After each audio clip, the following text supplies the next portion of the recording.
이 사건은 소추 사회가 공통되는 게 많기 때문에 병행하여 심리하고 조서를 공통으로 작성한 다음 각 기록에 편찬하는 식으로 그렇게 좀 했으면 합니다. 이 점에 대해서 청구인 측 의견 어떻습니까? 예, 이견 없습니다. 피청구인들 의견은 어떻습니까? 예. 그러니까 조서는 다 하나로 작성하고요. 그걸 이 사건 이렇게 중복해서 편찬하는 방식으로 하겠습니다. 이게 아마 가장 시간이 절약되는 방식입니다. 출석을 확인하겠습니다. 청구인 소추위원 나오셨고요. 그 다음에 법무법인 커넥트 송효석 변호사님, 노희범 변호사님, 그 다음에 사모 사건의 이창수 검사장님, 네, 조상원 사장님, 그 다음에 최재훈 부장님, 네, 나오셨고요. 대리인으로 3사건의 리우 이완수 변호사님, 4호의 5일 윤경훈 변호사님, 네, 그 다음에 5호의 율촌 서형석 권성국 강병효 변호사님. 네. 오늘 진행 순서를 말씀드리겠습니다. 소추 사실 요지를 진술하고 각 피청구인 측에서 의견을 진술하겠습니다. 준비기일 결과를 변론에 상정하고 제출된 서면을 확인하고 각기 변론의 기회를 부여하겠습니다. 마지막에 증거 체부를 결정하고 증거 조사를 하겠습니다. 먼저 소추 사실 요지를 청구인 측에서 30분 범위 내에서 해 주십시오. 예.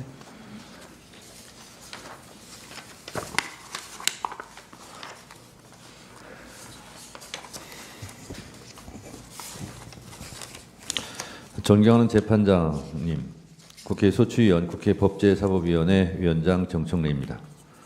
다른 사건으로 눈코 틀 새 없이 바쁘신 와중에도 그동안 수차례 변론 준비 기일에 이어 오늘 변론 기일에 이르기까지 쏟으신 노고에 경의를 표합니다. 영장 청구권을 헌법상의 권리로까지 인정받고 있는 우리나라 검사는 그 권한이 매우 막강합니다. 그러나 실제 그 권한의 위력이 나타나는 것은 표면상 드러나는 것보다는 수사 과정에서의 개개의 의지나 행위에 있는 경우가 더 많습니다. 즉, 검사는 수사를 개시할 대상을 정할 수 있고 그 정한 대상자에 대하여 어느 정도의 강도로 어느 정도의 기간 동안 수사할 것인지를 결정하며 그 수사 결과에 따라 어떤 죄명을 선택하여 기소하고 때로는 어떤 이유를 붙여 불기소할 것인지를 결정합니다. 심지어 있는 것을 없는 것으로, 없는 것을 있는 것으로 사건을 축소, 왜곡, 과장한다는 국민적 의혹이 있는 것도 엄연한 현실입니다. 대한민국 검찰은 실질적으로 수사권, 기소권, 영장 청구권을 독점하여 견제받지 않는 무소불위의 검찰 권력, 통제받지 않는 검찰공화국이라는 오명과 원성이 높습니다. 검찰개혁에 대한 국민적 여망이 높은 이유입니다. 수사에 대한 절차는 대개 정해져 있기는 하나 실제 운용되는 현실에서는 개개의 행위와 결정에 대하여 모두 구체적인 법령으로 정할 수도 없어서 각 검사들이 양식에 맡겨져 있는 경우가 허다합니다. 그렇기에 검사에게는 다른 공무원들보다는 더 엄격한 법적, 윤리적 기준이 적용되어야 하고 민주적 통제와 견제의 폭이 더욱 넓어져야 하는 것입니다. 실제 검사들의 권능은 국민들의 일상을 송두리째 바꿔놓을 수 있을 정도로 막강한 것이어서 검사들의 수사와 결정은 국민들에게는 가장 큰 침익적 행위가 된다는 점은 주지의 사실입니다. 그렇기에 검찰청법 제4조 1항은 검사는 공익의 대표자로서 그 직무와 권한을 행사하여야 한다고 규정하고 있고 제4조 3항은 검사는 그 직무를 수행할 때 국민 전체에 대한 봉사자로서 헌법과 법률에 따라 국민의 인권을 보호하고 적법 절차를 준수하며 정치적 중립을 지켜야 하고 주어진 권한을 남용하여서는 아니 된다고도 규정하고 있습니다. 그러나 막강한 권한을 가진 검사 권력에 대한 견제는 검찰 조직의 자체 감찰로는 턱없이 부족합니다. 결국 국민을 대변하는 국회에서 상시적으로 감시할 수 있어야 하며 혐의가 짙고 엄중한 경우에는 그 탄핵의 허들을 낮추어 언제든 상시적으로 탄핵할 수 있도록 하여야 합니다. 그렇게 하여야만 검사들의 행위에 대해 사후적으로도 통제가 강화될 뿐만 아니라 사전적으로도 견제의 효과가 도모될 것입니다. 본건에서 문제되는 이른바 도이치모터스 주가 조작 사건은 2013년 서울경찰청 중대범죄수사과에서 내사에 착수하였다가 현직 고위직 검사의 배우자가 대상이었다는 이유로 수사 무마 의혹을 받은 사건입니다. 재판관님들께서도 주지하고 계신 바와 같이 도이치모터스 주가 조작 사건의 관련 범죄자들이 모두 철저하게 수사받았고 혐의자 대부분이 기소되어 유죄를 선고받았습니다. 그러나 유독 한 사람만이 다른 사람들과 달리 공정한 조사를 받지 않았고 아직까지도 아무런 처벌도 받지 않고 있습니다. 검사가 최선의 노력을 다하여 수사를 한 후 불기소 처분을 하였다면 설령 그 결정이 잘못이 있더라도 위법 행위라 할 수는 없을 것입니다. 국회는 적법한 직무집행을 한 피청구인들의 행위를 문제 삼고 있지는 않습니다. 국회가 피청구인들에 대하여 탄핵 소추 의결을 한 것은 피청구인 등이 김건희 여사에 대한 불기소 결정을 하였기 때문만은 아닙니다. 피청구인들이 위 사건을 처리하면서 헌법과 법률에 따라 검사에게 부여된 책무를 이행하지 않았다는 의혹이 있기 때문입니다. 2024년 5월 인사권자인 윤석열 대통령이 자신의 아내인 김건희 여사에 대해 직접 수사하려던 당시 서울중앙지방검찰청 수사지휘 라인을 교체하여 피청구인 이창수, 조상원, 최재훈을 각각 서울중앙지방검찰청 검사장, 서울중앙지방검찰청 제4차장, 중앙지방검찰청 반부패수사 제2부장으로 임명하였습니다.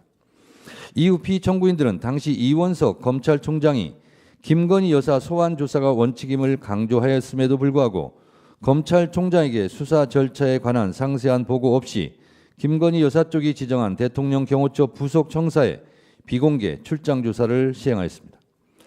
대한민국 어떤 피의자가 이런 대접을 받은 적이 있습니까? 피청구인들은 수사를 담당하는 검사의 휴대폰을 반납당하며 피의자를 조사하는 초유의 황제 조사가 진행되었다는 언론 보도가 줄을 이었고 공범으로 지목된 자에 대한 기존의 수사 및 공판 과정에서 나온 증거들을 고려하지 않았다는 의혹이 있고 김건희 여사에 대하여는 강제 수사를 하지 않는 등 불충분하고도 불공정한 수사를 통해 이 사건에 대해 불기소 처분을 내렸다는 국민적 공분이 큰 것이 사실입니다. 이에 당시 이원석 검찰총장은 법 앞에 예외, 특혜, 성역은 없다는 원칙이 안 지켜졌다고 공개 비판하기도 했습니다.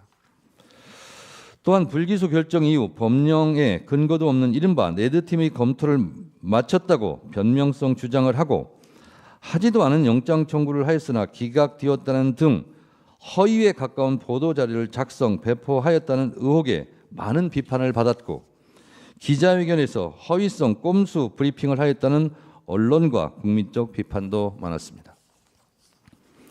피청구인들의 행위는 대한민국의 형사 사법이 적법한 절차에 따라 정의롭고 공정하게 이루어진다는 국민들의 신뢰를 배반한 행위일 뿐만 아니라 국가의 공권력 행사가 불공정하고 자의적으로 행사됨으로 인하여 국가의 형사사법 질서에 미치는 부정적 영향 내지 해악이 매우 크다고 할 것입니다.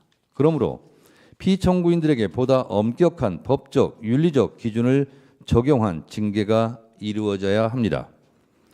그러나 검사징계법 제3조는 검사의 징계를 해임, 면직, 정직, 감봉 및 견책으로 구분하고 있을 뿐 국가공무원법 제79조에 규정하고 있는 다른 공무원과 달리 정작 파면에 해당하는 중징계는 존재하지 않습니다. 국회의 검사에 대한 탄핵이 용이해져야 하는 당위입니다.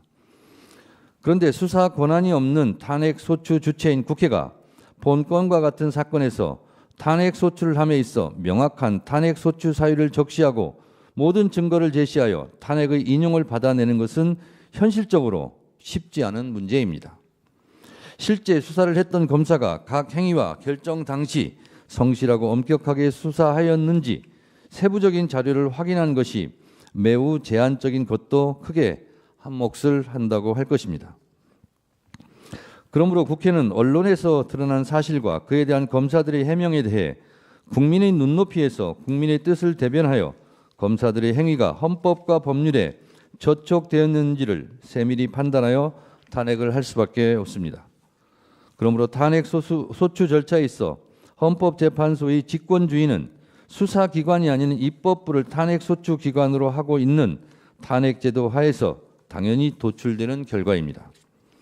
이러한 관점에서 본건에 있어서도 검찰이 보유하고 있는 이 사건 관련 각종 수사 기록을 빠짐없이 열람할 수 있도록 하는 것이 필요하고, 또한 헌법재판소에서도 직권주의를 최대한 활용하여 사건을 직접 탐지하는 범위를 넓혀가 주실 것을 간곡하게 요청드립니다. 지금 재헌고된 고등검찰에 대한 수사 기록을 저희가 송부촉탁 신청서를 하였는데 그것이 잘 받아들여질 수 있도록 재판관님들께서 헤아려 주시기 바랍니다.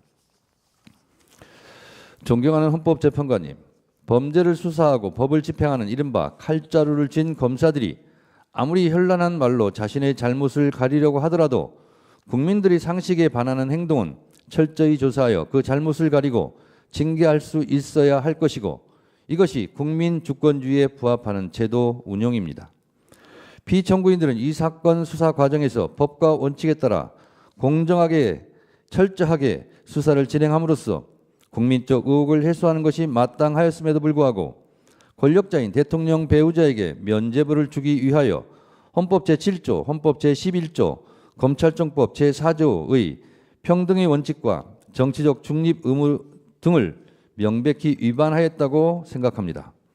형사사법 정의를 심각하게 훼손하였으며 국민의 법치주의에 대한 신뢰를 무너뜨렸다고 생각합니다.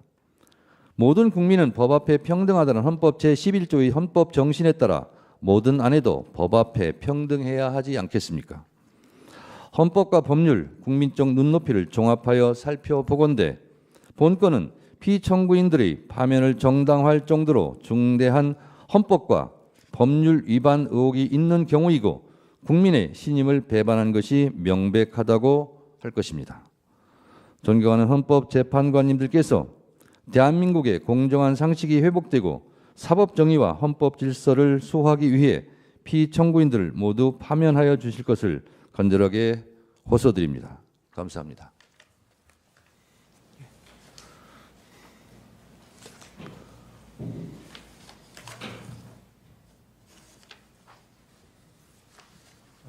소추위원의 모두 발언을 겹치지 않는 범위 내에서 피청구인들의 개별 소추 사유만 제가 간략하게 말씀을 드리고 자세한 내용은 국회 탄핵소추 의결서 그리고 청구인 측이 제출한 준비서면으로 대체하도록 하겠습니다.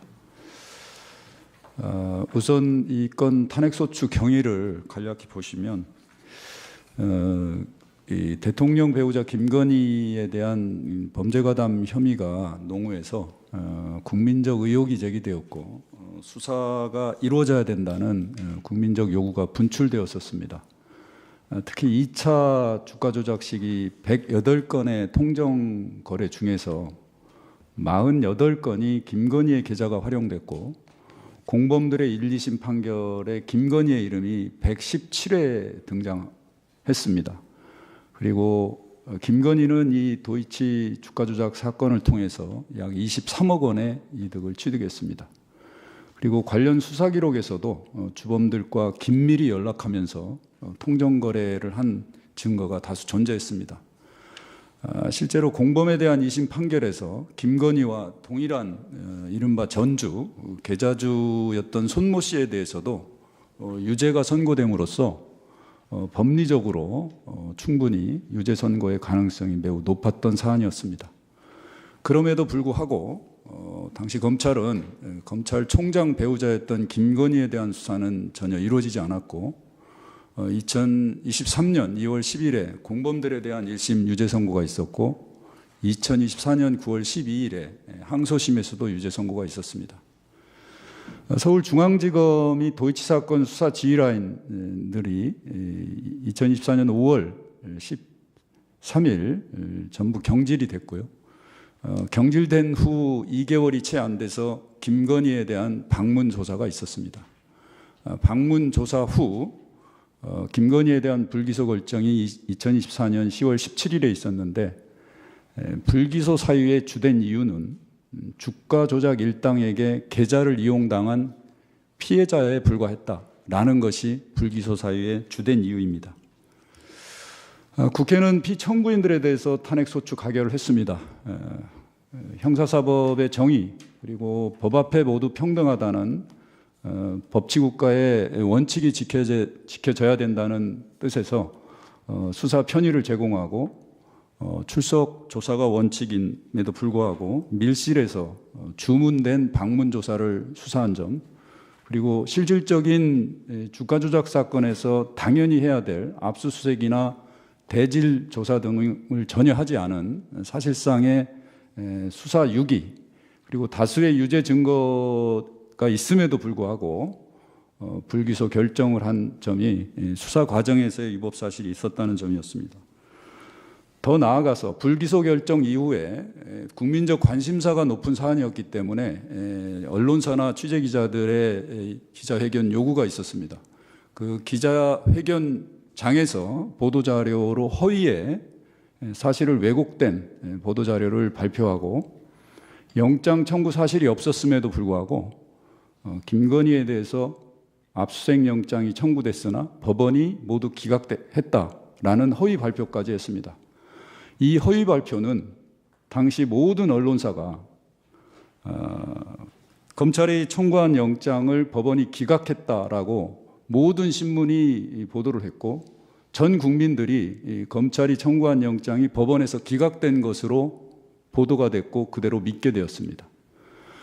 그 다음 날 2024년 10월 18일 날 2024년도 국회 국정감사에서 피청구인은 허위의 자료를 제출해서 마치 김건희에 대해서 영장 청구가 있었고 주가 조작 사건에 대해서 김건희와 같은 계좌주에 대해서는 압수수색을 한 적이 없다는 사실을 오인하게 만드는 허위의 자료를 작성해서 제출했습니다.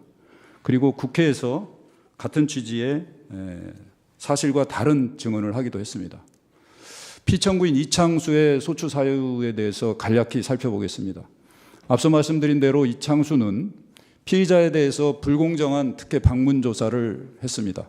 당시 이원석 검찰총장이나 수사 지휘라인은 출석 조사가 원칙이고 대면 조사를 반드시 해야 된다는 원칙을 세워놨었습니다. 그렇지만 피청구인들은 총장에게 보고를 하지 않고 특별한 출석 소환도 하지 않은 상태에서 단순히 방문 조사로 끝냈습니다. 이 사건 불기소 처분을 결정하기에 앞서서 통상 국민적 관심사가 높고 국민적 의혹이 있는 사건에서 수사심의위원회를 개최해서 외부 위원들, 전문가들로 하여금 수사의 어떤 결정에 대한 당부를 판단하는 의견을 수렴하는 수사심의위원회를 개최하지도 않았습니다. 만약에 수사심의위원회를 개최했다가 그 전에 있었던 이른바 명품백 사건과 같이 기소 의견이 나올 수도 있다는 우려를 통해서 고의적으로 수사심의위원회를 거치지 않고 내부 검사들로 하여금 이른바 레드팀이라는 회의를 개최한 후 그 회의가 끝나자마자 곧바로 수사 결과를 발표해 놨습니다. 그런 관점에서 보면 사실상 피청구인들은 이 사건 수사의 결과를 이미 정해놓고 형식상 회의 절차와 수사를 진행한 것이다 라고 봅니다. 실질적으로 법령을 준수해서 성실히 직무를 수행해야 할 피청구인들이 다수의 유죄 증거를 무시하고 불기소 처분을 한 것은 사실상 직무유기에 다름 아니다라는 점이고요. 그리고 성실히 법령을 준수해서 직무를 수행해야 되고 공정하게 직무를 수행해야 될 국가공무원법, 그다음에 검찰청법, 그다음에 헌법 7조 1항을 위반하였습니다. 피청구인 이창수는 2024년 10월 18일 날 이 불기소 결정에 대한 기자들에 대한 보도 자료를 작성함에 있어서 당시 피의자가 범죄에 가담하였다는 취지의 주범 권모 씨의 법정 증언이 분명히 있음에도 불구하고 이를 숨기고 피의자가 단순히 추천 권유로 주식을 매도하였다고 사실을 왜곡하는 내용의 보도 자료를 작성하여 배포하였습니다. 그로 인해서 23억 원의 주가 조작으로 인한 이득을 얻은 피의자가 피해자로 둔갑해버린 사건이 되어버렸습니다. 또한 피의자가 범죄에 가담한 내용은 숨기고 피의자가 범죄 행위에 대한 인식이 없었다고 사실을 왜곡하는 내용의 보도자료를 작성해서 배포했습니다.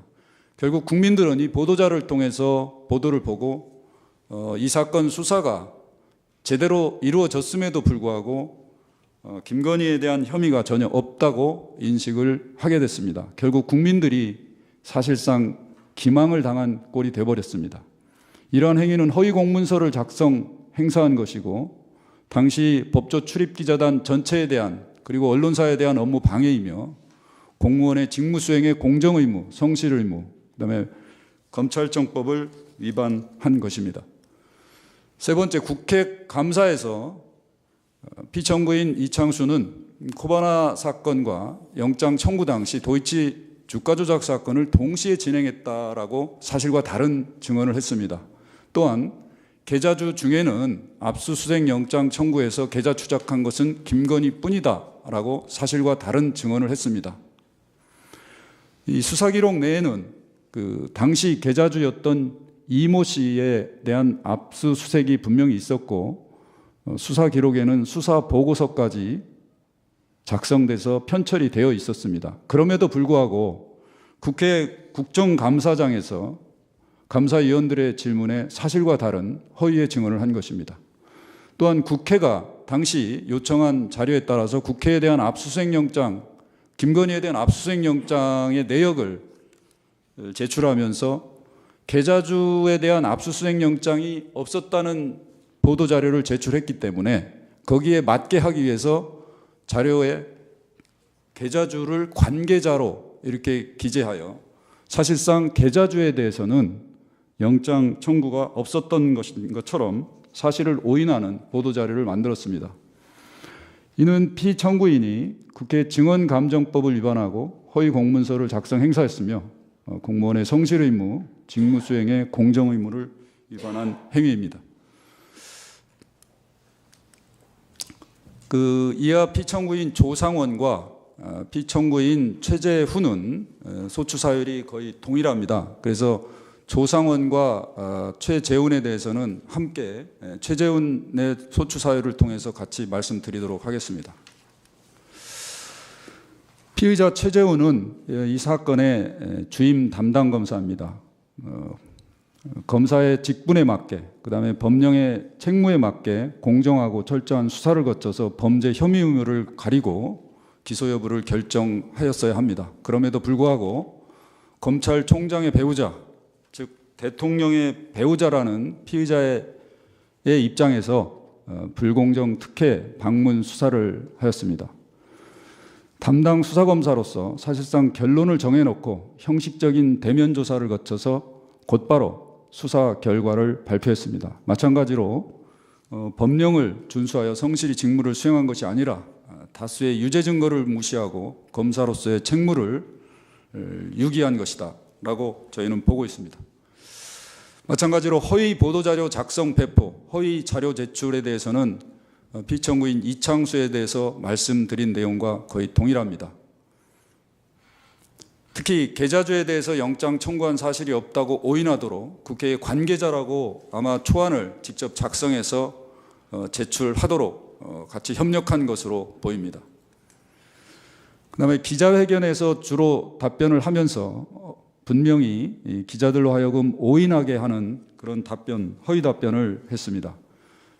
이른바 도이치모터스 주가 조작 사건과 관련해 김건희에 대하여 압수수색 영장을 청구했으나 법원이 모두 기각했다라는 허위 답변을 했습니다. 이로 인해서 당시 취재기자를 통해서 모든 신문과 방송이 대대적으로 검찰 도이치 의혹 사건 김건희 영장 청구했으나 법원이 기각, 이게 모든 신문에서 제목으로 나왔습니다. 그리고 여기에 대한 평론, 모든 국민들이 거기에 대해서 그대로 믿었습니다. 그러나 이는 사실이 아님을 바로 밝혀졌고, 피청구인 이창수는 그 다음 날 국정감사장에서 도이치 사건과 관련해서 김건희에 대한 압수영장 청구 사실은 없다라고 인정하기도 했습니다. 또 하나, 코바나 콘텐츠 사건과 도이치 사건이 동시에 수사가 진행되었다. 그리고 당시 압수영장과 계좌영장에 2개의 범죄 사실이 들어가 있었다고 허위의 답변을 하기도 했습니다. 그러나 코바나 콘텐츠 사건의 영장 청구 당시에는 도이치 사건의 수사에 착수하지도 않은 상태였습니다. 이러한 내용은 담당 수사를 하는 검사로서는 당연히 수사 기록 내에 첨부되어 있는 수사 보고서를 확인할 수 있기 때문에 분명히 이를 확인했을 것입니다. 그리고 알고 있었을 것입니다. 그럼에도 불구하고 마치 도이치 모터스 주가 조작 사건에 대해서 피의자에 대해서 철저한 수사가 이루어진 것처럼 대언론을 상대로 사실과 다른 허위 사실을 답변을 함으로써 결국 그것이 전 국민에게 언론을 통해서 보도되는 계기가 되었습니다. 피청구인들 전체에 대해서 이번 사건과 탄핵 소추 사이의 법 위반의 중대성에 대해서 말씀을 드리겠습니다. 검사는 법치주의의 근간을 이루는 형사사법을 책임지는 중요한 고위공직자입니다. 앞서 말씀드린 대로 수사권과 공소제기권을 가진 막강한 국가 권력을 행사합니다. 따라서 국민 전체에 대한 봉사자이자 공익의 대표자로서 검찰청법은 적법한 절차에 따라서 공정하게 직무를 수행하고 권한을 남용해서는 안 된다라고 되어 있습니다. 또한 권력자나 인사권자로부터 독립해서 정치적 중립을 지켜야 될 의무를 부여하고 있습니다. 그럼에도 불구하고 피청구인들은 직분을 망각하고 본건에 대해서 대통령의 배우자라는 이유만으로 제대로 된 수사를 하지 않고 형식적인 대면 조사를 거쳐서 불기소 처분을 한 잘못이 있습니다. 국민적 관심사인 사건에 대해서 보도자료에 허위 내지 사실을 오인하는 내용을 기재한 것은 허위 공문서 작성 그리고 행사입니다. 이 사건은 단순히 취재기자나 언론사에 대한 업무 방해나 허위 공문서 작성죄를 넘어서서 언론과 국민을 기만한 것에 다름 아니라고 하겠습니다.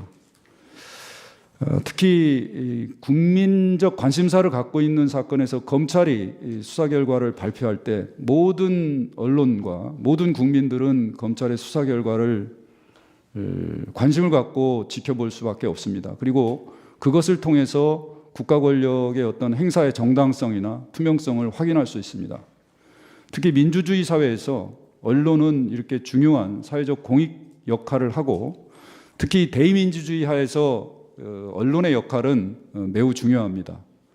그런데 피청구인들이 대언론에서 특히 기자회견에서 사실과 다른 보도자료를 작성하고 사실과 다른 기자 답변을 통해서 이러한 민주주의의 언론의 기능을 형해하고 국민의 신뢰를 배반했습니다. 검찰의 직무수행과 검사의 공정한 수사에 대한 국민의 신뢰를 떨어뜨리고 국가 수사 기능을 무력화시켰습니다. 직무수행에서 헌법과 법률 위반으로 인한 국가의 형사사법에 관한 국민의 신뢰는 많이 상실됐고 법 질서에 대한 부정적 영향 등 법익 침해가 매우 심대합니다. 특히 대통령이 배우자였기 때문에 이 사건에 대해서 많은 국민들은 철저히 수사되고 법 앞에 모두 평등하다는 것을 보여줄 것으로 기대했으나 그 기대에 전혀 미치지 못했습니다. 위법한 직무수행을 한 공직자들의 직무를 계속적으로 수행하도록 하는 것은 탄핵심판제도의 취지에 부합하지 않습니다. 임명직 공무원은 법 위반으로 인한 법익 침해와 해당 공직자에 대한 불이익이 비례적으로 평가되어야 됩니다. 대한민국의 고위공직자 그리고 검사들은 수천 명에 이릅니다. 법 위반의 중대성이 이른바 국민의 주권자에서 직접 선출되는 대통령과 같은 민족 정당성 있는 고위공직자와는 다른 기준에서 파면 여부가 결정되어야 된다고 봅니다. 피청구인들의 직무집행에 있어서 헌법과 법률 위반이 명백하고 중대하다고 생각합니다. 그리고 그 결과는 국민들이 이 사건에서 보는 공허함과 법 질서가 제대로 정당하게 이루어지는지에 대한 신뢰의 가치가 많이 상실되었습니다. 헌법과 법률을 위반한 고위정직자를 파면하는 것은 헌법의 명령이자 헌법이 우리 헌법재판소에 부여한 책무라고 생각됩니다. 피청구인들에게 파면 결정을 하여 주시기 바랍니다. 이상입니다.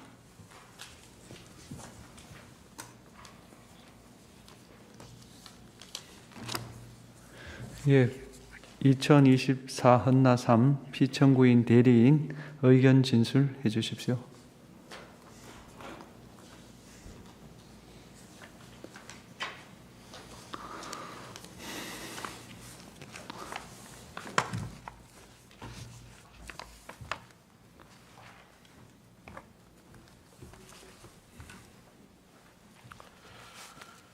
피청구인 이창수의 대리인 봉법인 리우의 이완수 변호사입니다.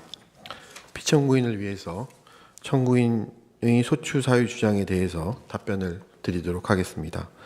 다만 이미 3번의 준비기일 등 준비 절차를 거친 사건이고 피청구인 이창수 측은 근거 없는 청구인 측의 일방적 주장과 관련해서 이미 모든 쟁점에 대해서 서면으로 충분한 답변을 드린 상태이므로 그 자세한 답변은 서면으로 가름하기로 하고 오늘은 간략하게 이미 서면으로 말씀드린 저희 주장을 구두로 정리하여 말씀드리도록 하겠습니다. 먼저 저희는 본건 탄핵소추가 남용됐다고 주장합니다. 아시는 것처럼 국회는 1년의 탄핵소추 결의를 하였고 이는 우리 헌정사상 초유의 일이었습니다. 너무 많은 탄핵사건이 헌법재판소에 계속되는 바람에 헌법재판소의 업무가 마비될 지경이 되었습니다. 그야말로 비상시에나 발동하는 예외적 제도여야 할 탄핵이 상시적 제도가 되기에 이르렀습니다. 그 중에서도 이 사건 3인의 검사에 대한 탄핵은 다른 탄핵과도 또 다른 것입니다. 다른 탄핵 사건들은 계엄 사건과 조금씩이라도 관련된 부분이 있는데 이 사건은 그와 아무 상관없이 일상적 형사 절차 속의 문제로 의결된 것입니다. 저희 의견으로는 이 사건이야말로 지금 헌법재판소에 계속된 모든 탄핵 사건 중 가장 소추권의 남용 정도가 강한 사건이라고 판단됩니다. 뒤에서 말씀드리겠습니다만 이 사건 소추 사유는 여전히 불특정 상태이거나 그 주장 자체로 부당합니다. 탄핵 소추 의결을 할 때 그 시점에 어떤 사유로 탄핵을 한다는 것은 확정되어 있어야 합니다. 그런데 3회에 걸친 준비기일을 통하여도 소추 사유조차 특정되지 않고 있습니다. 이는 애당초 탄핵 사유가 분명하지 않거나 그 주장 자체로 부당하였다는 점을 방증하고 이 역시 탄핵의 남용을 암시합니다. 사실 이 사건 탄핵 소추는 김건희에 대한 불기소 처분이 부당함을 다투는 것에 불과합니다. 불기소 처분에 대하여 항고, 재항고, 재정신청 등으로 불복 제도가 마련되어 있습니다. 국민들 사이에 오랫동안 정상적으로 작동해온 제도입니다. 본건에서도 실제 당해 사건의 고발인은 항고로 다투고 있기도 합니다. 그럼에도 불구하고 국회는 이 사건 탄핵 소추를 의결하였습니다. 이는 사건의 불복과 재심사를 내용으로 하는 기존의 사법제도상 불복 절차를 이탈해서 직접 공무원 개인을 공격하는 행위입니다. 이는 국회 혹은 집권당이 어떤 사법적 판단에 불만이 있는 경우 수십 년에 걸쳐 확립되고 운영되어 온 불복 절차를 통하지 아니하고 공무원 개인을 공격하는 방식으로 대응할 수 있음을 의미합니다. 이번에는 그 불만의 대상이 불기소 처분이지만 다음에는 자신들에 대한 기소 처분일 수도 있고 그 다음에는 법원의 판결이나 헌법재판소의 심판이 될 수도 있습니다. 이는 입법 권력의 행정권, 사법권에 대한 실질적 장악수단이 될 수 있고 일반 국민들은 할 수 없는 불기소 처분에 대한 특권적 불복에 해당합니다. 따라서 이는 헌법 정신에 반하는 탄핵소추권의 남용이라는 의심을 피할 수가 없습니다. 이 사건의 소추 사유로 제시된 사정들은 그간 기각된 사건들에도 전혀 비할 바 못될 정도로 사실 무근이거나 사소한 것들입니다.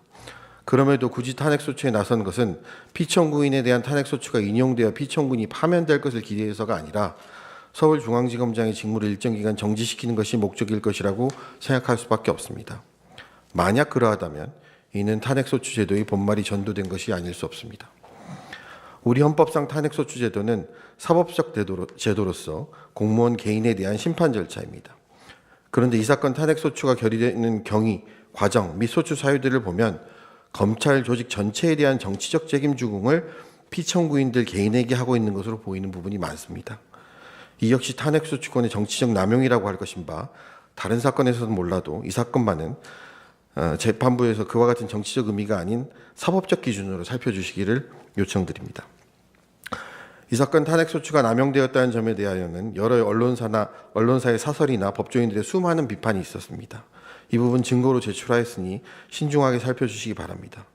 무엇보다도 헌법 전공 교수들께서도 탄핵이 남발되고 비정상이 일상화되었다. 권한 정지를 악용하여 정치의 사법화를 야기했다. 정치적 의도를 감춘 추진은 위헌적 탄핵소추권 행사다라고 하는 등 본건 탄핵소추에 대하여 비판적 견해를 다수 표명하고 있음을 참고해 주십시오.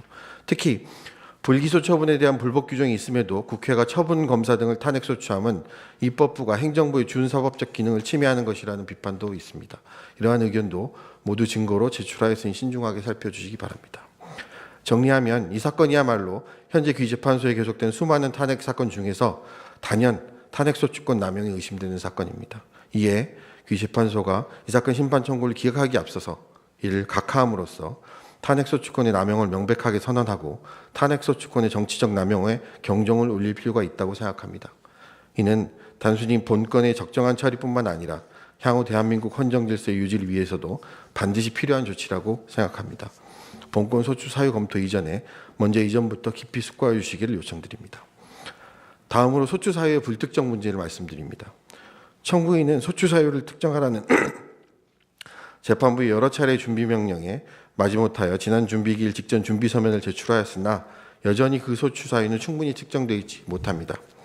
청구인이 2025년 1월 22일자 준비 서면에 의하면 아직도 청구인은 여러 소추 사유와 관련해서 사건 기록들을 가져다 본 후 추가 보완을 하겠다라는 주장을 하고 있습니다. 그러나 이는 본인들이 탄핵소추를 방어해야 되는 피청구인이 아니라 이미 탄핵소추를 한 청구인이라는 점을 간과한 주장이 아닐 수 없습니다. 지금은 국회가 탄핵소추를 검토하고 있는 단계가 아니라 이미 의결을 한 상태입니다. 이 상황에서 소추사유의 특정 요구는 도대체 어떤 부분을 탄핵소추한 것이고 어떤 부분이 왜 위헌 위법하다는 것인지를 설명해 달라는 것입니다. 청구인이 피청구인에 대하여 탄핵소추 의결을 하였을 때는 어떤 특정한 사유를 상정하고 그것이 인정된다고 보아 의결하였을 것이니 그 사유가 무엇인지를 설명해 달라는 취지입니다. 뭔가 새로운 것을 찾아내라는 것도 아니고 새로운 위헌 위법 사항을 주장하라는 것도 아니며 이미 청구인의 의결로 확정된 탄핵 사유가 무엇인지 모호한 부분이 있으니 피청구인에게 설명해 달라는 취지입니다. 이처럼 이미 과거의 청구인인 국회가 한 일의 의미를 사후적으로 설명해 달라는 것인데 왜 새롭게 다른 사건의 기록을 검토해야 되고 별도로 추가로 헌법과 법률의 검토가 필요한지 이해할 수 없습니다. 애당초 국회의 탄핵소추 의결 당시 도대체 무엇이 위헌 위법이라고 주장하였는지는 청구인이 탄핵소추 의결 당시는 물론이거니와 지금 현 단계에서도 당연히 설명하고 특정할 수 있어야 합니다. 청구인이 이미 의결은 하였는데 그 사유는 잘 모르겠다, 더 검토해 보아야 하겠다라는 주장은 허용될 수 없다고 생각합니다. 귀재판부의 준비명령에 대한 청구인의 계속된 답변 회피나 지연은 그 자체로 본건 소추 사유가 불특정 상태라는 방증이며 청구인이 청구인도 특정하기 어려운 풍문 정도에 불과한 의혹이나 두루뭉실한 사유를 들어 피청구인을 무리하게 탄핵소추하였음을 고백하는 것에 다름없으므로 소추 사유로 기재된 내용들에 대한 구체적 본안 심리에 나아가기 앞서 이 사건 심판 청구를 각하하는 것이 타당하다고 사료됩니다. 나아가 소추 사유의 부당성 문제에 대해서 말씀드리겠습니다. 앞서 말씀드린 바와 같이 여전히 소추 사유가 특정되어 있지 않지만 피청구인은 아직 탄핵소추 사유가 불특정한 상황 속에서도 선제적으로 가정적으로 이미 주장과 입증을 해왔습니다. 벌써 관련해서 5번의 답변서와 준비서면을 제출하였고 그 설명으로 소추 사유의 부당성에 대한 충분한 설명은 드렸다고 생각합니다. 따라서 이를 다시 장황하게 반복하여 말씀드릴 필요는 없다고 판단됩니다. 기제출된 서면을 충분히 살펴주시기 바랍니다. 아래에서는 간단히 청구인의 주장만 반박하겠습니다. 청구인은 김건희에 대한 방문조사가 특혜이고 이는 헌법상 평등의 원칙을 위반하고 정치적 중립 부분을 저버린 것이며 공무원의 공정의무 성실함을 위반한 것이라는 주장을 하고 있습니다. 그러나 대통령 영부인은 법률에 의하여 대통령에 준하는 경호를 받는 지위에 있고 검찰이 그 경호를 수사를 위해서 배제할 권한을 가지고 있지 않습니다. 국회가 제정한 법률에 의해서 제공되는 경호 문제를 수사 장소를 정함에 있어 고려하는 것이 어떻게 특혜가 될 수 있다는 것인지 이해할 수 없는 주장입니다. 평등 원칙은 같은 것은 같게, 다른 것은 다르게 대하는 원칙이지 모든 것을 똑같이 하라는 것이 아닙니다. 수사기관은 수사 장소를 포함한 수사 방법에 관한 판단에 광범위한 재량권이 있습니다. 또한 수사존칙 제19조 제2항은 출석 요구 시 장소 등에 관하여 피의자와 협의하도록 명시적으로 규정하고 있습니다. 따라서 피의자 측의 의사, 위에서 본 경호 관련된 여러 가지 사정 및 지지자 충돌 등으로 인한 공공안전 문제 등을 고려하여 판단하는 것은 수사기관의 당연한 재량에 속하는 것일 뿐만 아니라 당연히 고려해야 마땅한 것으로 위법하다고 볼 여지가 전혀 없습니다. 청구인 측은 김건희 여사 측이 중앙지검 소환조사를 응하지 않으면 강제수사라도 했어야 한다는 주장인 듯 하나 당시 체포영장을 받을 정도의 혐의 입증도 없었을 뿐더러 가사 달리 보더라도 대통령 경호처의 경호 상태에서 강제수사를 위한 체포 구금이 얼마나 어려운 문제인지는 이번에 명확히 드러난 바 있습니다. 본건에서 그런 전 국가적 혼란을 야기하고서라도 강제수사를 했어야 한다고 주장하는 것은 비례의 원칙이 맞지 않는 비현실적 주장입니다. 또 청구인은 자꾸 방문조사라는 용어를 사용하는데 방문조사는 피의자의 주거나 사무실 등에 가서 하는 조사인 것이고 본건은 피의자의 주거도 사무실도 아닌 제3의 장소에서 실시된 엄연한 소환조사입니다. 앞서 말씀드린 경호 문제로 인하여 경호처의 관할 건물로 소환하기는 했지만 그렇다고 해서 그 건물이 피의자 김건희의 주거나 사무실도 아니고 달리 김건희에게 익숙한 장소도 아니므로 피의자 김건희가 정신적으로 편안해할 여건이 전혀 아니었습니다. 따라서 청구인의 방문조사 용어 사용은 사실관계를 호도하는 주장에 불과합니다. 나아가 방문조사라 하더라도 그 자체로 이례적인 것은 아닙니다. 경호의 수준이 한참 다른 전직 영부인들에 대한 조사의 경우에도 방문조사나 서면조사로 그친 선례가 많이 있습니다. 최근에 피청구인 이창수 지휘하의 중앙지검이 김정숙 여사를 조사함에 있어서 서면조사를 실시한 사례도 있습니다. 그에 비해서 현직 영부인인데도 서면조사가 아니라 대면조사, 그것도 소환조사를 한 것은 그런 선례에 비춰보면 그 자체로 상당히 높이 평가할 만한 수사라고 보아야 합니다. 헌법과 국회가 제정한 법에 의하여 대통령이 준하는 경호를 받고 있는 자를 조사함에 있어 본인이 스스로 경호를 포기한 것도 아니고 검찰이 수사를 이유로 경호를 강제로 박탈할 법적 권한도 없는 상황에서 그 경호 및 다중안정 등을 위한 응으로 인한 업무 지장을 최소화하는 방안으로 조사 방법, 조사 장소 등을 정한 것은 특혜라 할 수 없고 오히려 구체적 상황에 부합하는 적절한 조치로 헌법상 평등의 원칙 등에 위반하였다고 평가할 아무런 이유가 없다고 판단됩니다. 청구인 측은 수사심의위원회 미개최도 소추 사유로 주장합니다. 그러나 청구인의 주장을 아무리 선회해 보아도 여전히 무엇이 위헌 위법이라는 것인지 이해할 수 없는 주장입니다. 청구인 대리인은 2025년 1월 22일 준비기일에서 구두로 수사심의위원회를 법적으로 반드시 개최해야 할 의무 규정이 없다는 점을 스스로 인정하기까지 하였습니다. 따라서 수심위를 거치지 않은 것이 왜 위법하다는 것인지 그 주장 자체가 특정되지 않고 이해도 되지 않습니다. 다시 말씀드리지만 기본적으로 수심위는 임의 절차이므로 수심위 절차를 거치지 아니하면 위법하다는 주장은 그 자체로 성립할 수가 없습니다. 나아가 수심위의 개최 권한은 규정상 검찰총장에게 있습니다. 그 점만으로도 검찰총장이 아니라 중앙지검장인 피청구인에 대한 소추 사유가 될 여지가 없습니다. 더욱이 본건은 민주당 추미애 장관이 이 사건에 대한 검찰총장의 지휘권을 박탈한 상태였으므로 수사 최종 결과를 아직 내지 아니한 상황에서 그 결정을 위한 자문을 총장 소속 수심위에서 받을 수는 없는 게 명백합니다. 결국 청구인의 주장은 애당초 개최가 불가능한 수심위 개최를 왜 하지 않았느냐고 탓하는 것을 지나지 않는데 그 부당성은 굳이 말로 할 필요도 없다고 하겠습니다. 청구인 측은 이 사건 수사가 부실 수사 편파 수사라고 주장합니다. 결국 이 사유야말로 불기소 처분을 정상적 불복 절차를 거치지 아니하고 탄핵으로 공격하고 있는 부분이라고 판단됩니다. 만약 진정 이러한 주장이라면 이는 국회가 행정부의 준사법적 권한을 명시적으로 침해하는 것이 됩니다. 물론 이미 재판부께서 지난 두 번째 준비기일에서 불기소 처분의 당부를 이 사건 탄핵 심판의 쟁점에서 제외하는 것으로 정리하셨습니다. 이 부분 지적은 다 하지 않겠습니다. 한편 불기소 처분의 당부를 제외하면 이 부분 소추 사유는 그저 추상적 비난만 있을 뿐 구체적으로 어떤 행동, 어떤 조치가 잘못이라는 것인지 여전히 이해가 되지 아니합니다. 검사의 정당한 불기소 판단을 아무 구체적 근거 제시도 없이 부실 수사라고 비난하는 것에 불과합니다.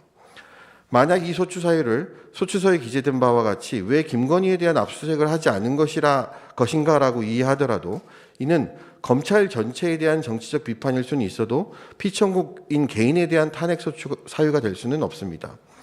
압수수색은 수사 시 항상 해야 하는 것도 아니고 아무 때나 무작정 압수수색을 하는 것도 아닙니다. 이 사건에서 압수수색을 할 만한 시점은 넓게 봐도 초기 2년 정도로 이때의 수사팀은 문재인 정권의 이성윤, 이정수 검사장이 이끌고 있었습니다. 청구인의 논리대로라면 이 소추 사유는 이성윤, 이정수 검사장에게 주장하여야 마땅합니다. 그러나 이성윤, 이정수 검사장은 압수수색을 하지 않았습니다. 그것은 그분들 판단에 필요 없다고 판단했기 때문일 것입니다. 압수수색을 하느냐 여부는 수사기관의 재량 사안으로 압수수색을 일률적으로 하지 않았다고 위법할 일도 없지만 가사 진정 그것이 진짜 문제가 된다 하더라도 피청구인 근무 당시의 문제가 아니라 이성윤, 이정수 검사장 당시의 판단에 따른 결과이므로 이를 피청구인에게 탄핵소추 사유로 주장하는 것은 그 자체로 부당합니다. 참고로 피청구인이 부임했을 때는 김건희에 대한 압수수색을 할 필요는 이미 없음이 명백한 상황이었습니다. 청구인은 피청구인이 허위 언론 브리핑을 하거나 국회에서 허위 증언을 하였다고 주장합니다. 이러한 주장 역시 아무 근거 없는 비난입니다. 일단 피청구인이 언론 브리핑에 참석한 적이 없으므로 그 부분 주장은 그 자체로 무리한 의결이었습니다. 피청구인은 과거 수사 상황을 직접 알지 못하기 때문에 보고를 통해서 사실을 파악하였고 본인이 보고받아 알고 있고 인식하고 있는 그대로 국회에서 말씀드렸습니다. 수사팀의 사실 보고가 틀렸을 리도 없지만 이 부분 객관적 사실관계 설명은 다른 피청구인들의 답변서 기재를 원용하는 걸로 하겠습니다만 본인이 보고받은 그대로 자신이 인식대로 증언한 것이 무슨 허위 증언인지 이해할 수가 없습니다. 오히려 피청구인은 후배 검사들의 전날 언론 상대 설명에서 일부 오해의 소지가 있을 부분을 먼저 나서서 국회에다 설명해 준 바도 있습니다. 어떤 일에 대한 평가나 의미 부여에서 국회와 서로 의견이 다를 수는 있지만 사실을 기준으로 보면 피청구인이 허위 인식을 가지고 증언한 사실이 전혀 없습니다. 검사 직무대리 명령 관련해서 무엇이 위법하다는 것인지도 이해가 어렵습니다. 직무대리 명령 제도 자체에 대한 문제 제기라면 그 주장 자체도 부당하지만 이는 검찰 제도 전반에 대한 전체의 문제일 수 있어도 피청구인 개인의 탄핵 사유가 될 수는 없는 것입니다. 검찰 내에서 수십 년 확립되고 나름의 법규적 근거가 있는 제도로서 심지어 그동안 수많은 사건에서 법원도 용인해 왔던 제도를 위반한 것도 아니고 따랐다는 이유로 그 구성원 개인이 탄핵소추가 될 수는 없는 것입니다. 아마 청구인 측은 이 문제에 대한 헌법재판소 입장을 받아내서 이재명 대표 재판 전체를 무효로 만들겠다는 의도로 본건과 전혀 맥락이 맞지 않는 이 부분 소추 사유를 갑작스럽게 추가한 것으로 보이는데 탄핵소추 제도가 이런 목적으로 사용되었다면 그 자체로 문제입니다. 다음으로 피청구인의 승낙 이후에 수사팀이 구체적으로 도움받는 과정에서 절차적 문제가 있다는 주장도 하고 있습니다.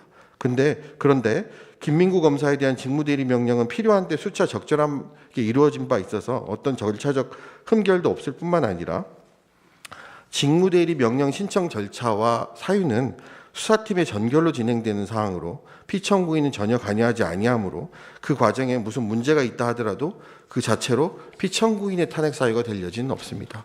그런데도 왜 이 문제를 유독 피청구인만을 상대로 탄핵 사유라고 주장하는지는 이해가 되지 않습니다. 이상에서 본건 탄핵 소추가 남용된 사정, 소추 사유가 여전히 불특정되어 있는 사정에 대해서 말씀드렸고 소추 사유도 성립할 수 없다는 점을 말씀드렸습니다. 상세한 내용은 수차 제출한 서면을 잘 살펴주시기 바랍니다. 이미 소추 사유가 인정되지 아니하므로 중대성 요건은 볼 필요도 없겠지만 혹 견해를 달리하시더라도 이 건 소추 사유 중 고위공직자의 파면을 정당화할 정도의 중대한 사정은 없습니다.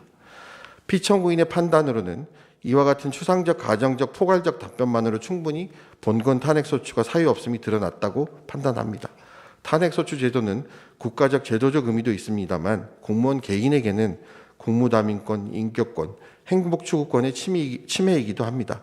별다른 뚜렷한 사유도 없이 국회가 의결하였다는 이유만으로 직무집행이 장기간 정지되는 것은 그 자체로 국가적 낭비일 뿐만 아니라 개인적으로 중대한 피해를 입고 있는 것입니다. 이에 피청구인은 금일 변론을 종결하시고 빠른 시간 내에 탄핵 소추를 각하 혹은 기각하여 주셨으면 합니다. 재판부께 선처를 호소합니다. 이상입니다.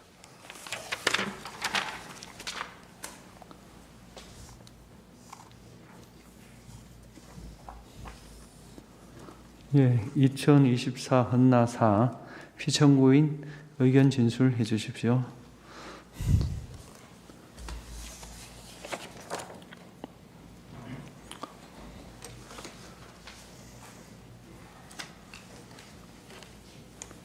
예, 의견 진술하겠습니다. 청구인이 주장하는 소추 사유의 큰 줄기는 김건희 여사에 대한 불기소 처분이고 세부적으로 수사 과정에서의 김건희에 대한 특혜 제공, 수사심의위원회 미개최, 부실 및 편파 수사, 허위 내용의 보도자료 및 공문서 작성과 배포 등으로 나눌 수 있습니다. 먼저 탄핵 심판은 일반적인 사법 절차나 징계 절차에 따라 소추하거나 징계하기 어려운 고위공직자나 법관 등과 같이 신분이 보장된 공무원의 헌법과 법률 위반 행위를 바로잡아 훼손된 헌법 질서를 수호하기 위한 제도인데 청구인의 소추 의결서 및 그 뒤 제출된 준비서면 그 어디를 보더라도 피청구인은 어떤 행위가 위헌 위법인지 그리고 그러한 위헌 위법 행위로 훼손된 헌법 질서가 무엇인지 구체적으로 특정할 수 없고 다만 피의자 김건희에 대한 피청구인의 불기소 처분이 부당하다며 그에 대한 불복 이유를 나열하고 있어 마치 불기소 처분에 대한 항고 이유서를 본 듯한 느낌을 지울 수 없습니다. 그러다 보니 본건 탄핵 소추가 헌법 질서 수호와 유지라는 본래의 목적보다는 국회 다수 의석을 확보하고 있는 특정 정당의 당락에 따른 것이라는 의심이 들며 실제 이 사건 탄핵 소추 의결 과정에서 윤석열 대통령이 비상계엄을 선포하고 이를 해제하자 윤석열 정권 퇴진을 위해 당력을 집중하겠다며 예정된 탄핵 소추안 표결 처리를 일시 보류한 바도 있습니다. 거기에 22대 국회 개원 6개월 만에 피청구인을 비롯해 16명에 대한 탄핵 소추안이 발의되는 등 무차별적인 탄핵 소추권이 행사되고 있어 탄핵 소추 제도의 본래 취지와는 다르게 특정 조직을 찍어내고 길들이는 수단으로 남용되고 있다고 보여집니다. 이러한 점에서 본건 탄핵 심판 청구는 청구인의 소추 재량권을 현저히 일탈하였다고 보여져 각하 내지 기각함이 상당하다고 사료됩니다. 또한 세부적인 탄핵 사유를 보더라도 어느 하나 탄핵 소추 사유로 삼기에는 부적합합니다. 첫째, 청구인은 피의자 김건희에 대한 출장조사 내지 방문조사를 통해 특혜를 제공하였다고 주장하지만 이는 관련 법령과 전례에 따라 현직 대통령의 배우자인 김건희에 대한 경호와 보안을 위해 제3의 장소에서 조사가 이루어졌으며 그 전에도 사건의 성격과 피의자의 지위, 건강 상태를 고려하여 제3의 장소에서 여러 차례 출장조사가 이루어진 만큼 이례적인 특혜를 제공하였다고 보기 어렵습니다. 특히 1997년 4월 19일 한보 정투수 회장으로부터 정치자금을 받았다는 의혹이 제기된 김수환 전 국회의장과 2012년 2월 19일 새누리당 전당대회 돈봉투 살포 의혹을 받았던 박기태 전 국회의장에 대하여 각 한남동 국회의장 공간에서 방문 출장조사가 이루어진 바 있는데 당시 검찰은 국회의장에 대한 애우와 전례를 고려해 출장조사를 하기로 했다고 발표한 바 있습니다.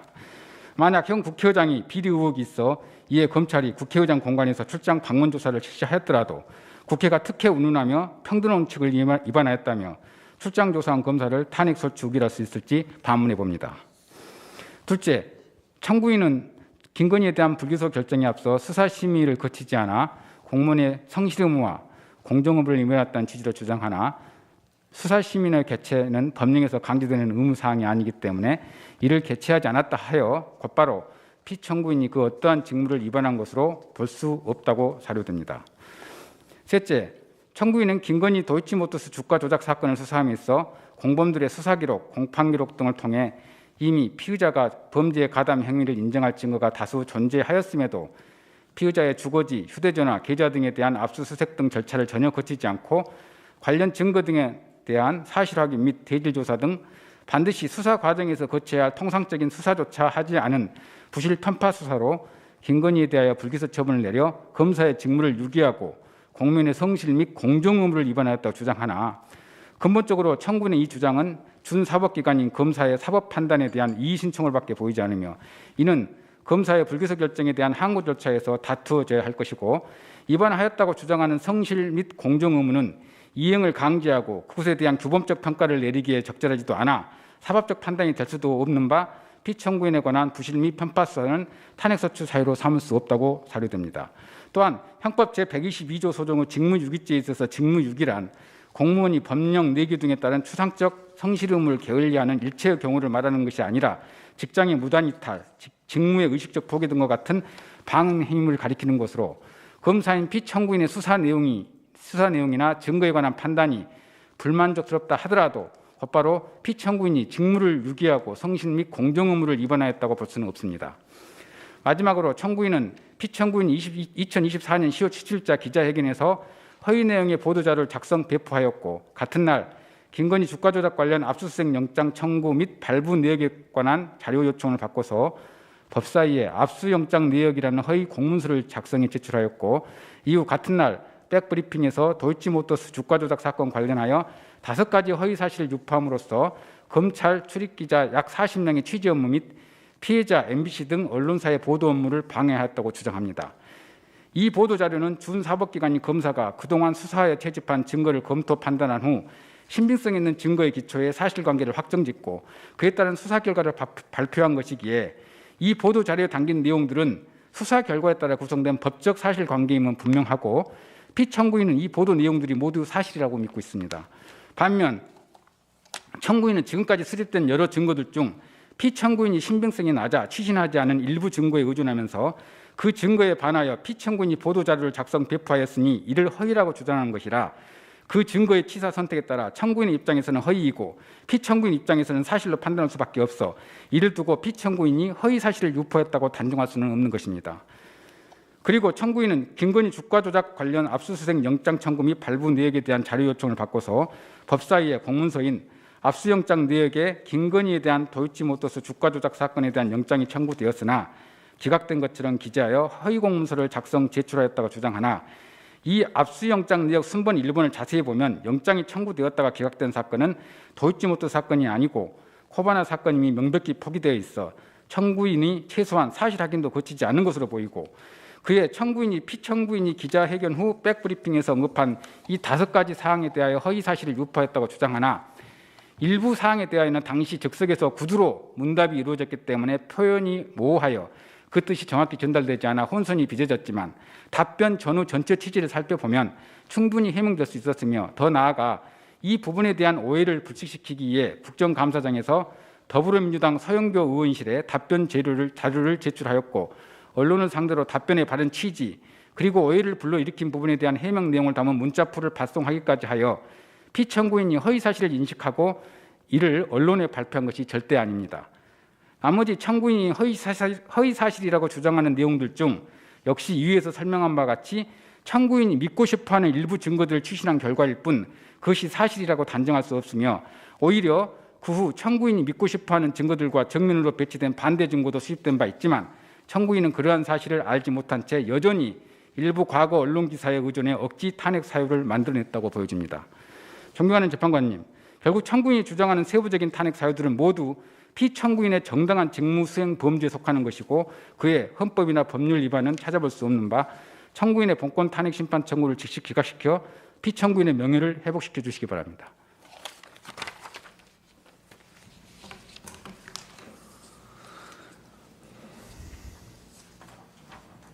예, 2024 헌나오 피청구인 의견 진술하십시오.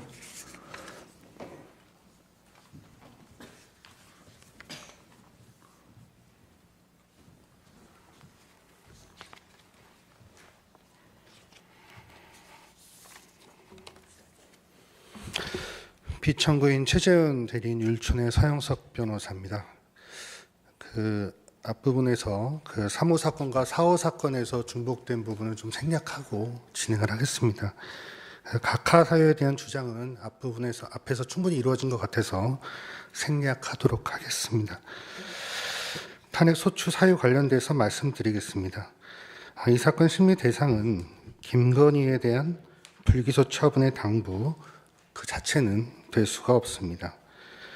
피청구인이 김건희를 봐주어 불기소 처분을 목적으로 어떤 구체적 행위를 하였는지가 문제된다고 할 것입니다. 이 점은 준비 절차에서도 수명 재판관님들께서 쟁점으로 정리를 해주신 바 있습니다. 구체적으로 살펴보겠습니다. 먼저 청구인이 주장하는 김건희에 대한 비공개 조사 편의 제공이라는 사유가 탄핵 사유가 될 수 있는지 살펴보겠습니다. 청구인은 마치 김건희를 서울중앙지검 이외의 장소에서 조사한 것이 마치 무슨 위법이나 특혜가 되는 것처럼 말씀하고 계십니다. 먼저 대면 조사를 수사관서에서 조사해야 한다는 강행 규정이 존재하지 않습니다. 오히려 수사 준칙을 보면 조사 일시 장소를 정함에 있어서 피의자에 협의할 것을 요구하고 있습니다. 김건희는 현직 대통령의 배우자로 경호의 대상이 되고 또한 비공개 소환 요청도 부당하다고 할 수는 없습니다. 이러한 상황에서 피의자 측과 협의하여 정부 보안청사에서 조사를 한 것이 어떻게 불법적 행위를 구성할 수 있는지 알 도리가 없다는 입장입니다. 다음으로 수심이 개최가 되지 아니한 것도 문제 삼고 있습니다. 수심이 개최 여부는 피청구인 최지원 입장에서 결정한 사안도 아니지만 개최 여부는 사건의 성격을 고려해서 결정할 수 있는 재량적 내용입니다. 이 부분도 수심위를 개최하지 않은 것이 의무화되지 않은데 어떻게 위법행위가 될 수 있다는 것인지 알 도리가 없다는 것입니다. 특히 이 사건 문제가 된 사건은 고도의 전문적 판단이 필요한 시세 조정 사건이기 때문에 수사팀의 판단과 서울중앙지검 내에서 두루 의견 수렴을 거쳐 판단하는 것은 적절한 사건 처리 방향이었다고 하겠습니다. 셋째, 청구인은 다른 공범들에 대한 수사 내용을 고려하지 않고 강제 수사를 하지 않은 등 불충분한 수사를 하였다고 말씀하고 계십니다. 먼저 청구인은 몇몇 언론에 나온 의혹 제기만에 기대서 마치 피청구인이 부실한 수사한 것처럼 말씀하고 계십니다. 그러나 앞서 말씀드린 바와 같이 피청구인의 구체적 행위를 특정함이 없이 피청구인이 부실한 수사를 하였다고 주장하는 것은 결국은 이 사건 불기소 처분의 당부를 다투는 것과 동일한 주장이 될 수밖에 없는 것입니다. 이러한 주장은 탄핵 심리에 적합한 주장이라고 할 수가 없습니다. 이는 마치 유죄의 증거가 있는데 왜 무죄 판결을 하였느냐, 무죄의 증거가 있는데 왜 유죄 판결을 하였느냐면서 법원 앞에서 피켓 시위하는 것과 다를 바가 없는 모습입니다. 청구인은 피청구인이 김건희에 대한 계좌, 주거지, 휴대전화 등에 대한 압수수색을 하지 아니한 부작위가 위법 위헌적인 행위라고도 합니다. 피청구인 최재훈은 이 사건 수사가 개시된 후 3년 6개월이 지난 뒤 부임하였습니다. 그동안 여러 차례 수사팀이 변경되면서 청구인이 문제 삼은 압수수색은 이루어진 바 없습니다. 전임 수사팀 역시 압수수색 필요성이 있다고 판단하지 않았고 피청구인 역시 반부패 2부장으로 부임한 뒤 당시까지 확보된 증거와 추가 수사를 통하여 압수수색이 필요하지 않다고 판단하였을 뿐 그 어떤 부정한 의도나 목적도 없었습니다. 마지막으로 기자회견에서의 거짓 설명 소추 사실 관련입니다. 참고로 소추 의결서에는 국정감사에서의 위증도 피청구인 최재훈과 관련된 것처럼 기재되어 있는데 피청구인이 증언한 사실도 없는데 위증을 하였다며 의결한 것만 보아도 이 사건 탄핵소추가 매우 부실한 의결이었다는 것을 보여주는 것이라고 하겠습니다. 기자 간담회를 하게 된 것은 이 사건에 대한 사회적 관심이 지대하고 그동안 사실관계나 시세 조정의 법리에 맞지 않는 내용이 다소 무책임하게 보도되고 또 주장되어 왔기 때문에 그 처분의 이유를 상세히 설명드리기 위하여 마련된 것이었습니다. 피청구인은 이날 저희가 증거로 제출한 의제 이호증 PPT 파일을 시연하면서 수사 내용을 매우 충실히 설명하였고 질의에 대해서도 긴 시간 충실하게 답변하였습니다. 시세조정 사건과 관련해서 김건희에 대해서 압수수색 영장을 청구하였다고 허위로 발언한 사실 자체가 전혀 없습니다. 이 부분은 피청구인이 발언한 그 멘트 그대로가 아니라 그 발언한 내용을 조합해서 어떻게 해석해서 이해되고 그렇게 일부 보도가 된 것으로 보입니다. 피청구인의 입장에서는 시세조정 사건과 코바나 사건의 수사를 모두 설명하였는데 이를 들은 기자분들이 피청구인 답변 내용에 일부 혼란을 느꼈던 것으로 보이고 이 부분은 바로 해명을 하였습니다. 코바나 사건과 도이치모터스 사건 수사가 병행되었던 것도 사실이므로 병행과 관련된 부분도 당연히 아무 문제가 없는 내용이라고 하겠습니다. 탄핵의 필요성 부분 마무리해서 말씀드리겠습니다. 탄핵은 공직자의 처분 결과에 이견이 있다거나 불만이 있을 때 이루어지는 절차가 아니라 법 위반이 헌법 질서에 부정적 영향이나 해악을 미쳐서 피청구인을 파면해서 헌법 질서를 회복하기 위한 목적에서 이루어져야 하는 절차라고 할 것입니다. 이 사건 탄핵 소추 의견서의 내용을 보면 그 기재 내용 자체로 도저히 탄핵의 필요성이 인정될 수 없음이 명백하므로 이 사건 탄핵 소추를 각하여 주시기 바랍니다. 이상입니다.